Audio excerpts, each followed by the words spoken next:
Sin comes from the immediacy of a man's hunger, his instant craving for instant happiness. Without a doubt, probably the single most important variable for sin is instant gratification. And ironically, it's not just for sin, even for suffering.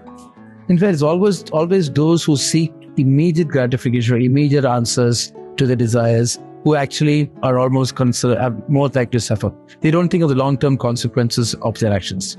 In other words, you're playing snakes and ladders, you're not playing chess. And ironically, it's also a sign of intelligence. Survey after survey, study after study have shown that those who have the highest intelligence are those who are most likely not just to play chess, but to think of distant gratification, who are likely to think long-term. Instant gratification is a sign not only of sin, but it's also a sign of suffering, but also a sign of, low prosperity. In fact, even our thoughts of eternal life, on heaven or hell, all these things are dependent on thinking long-term.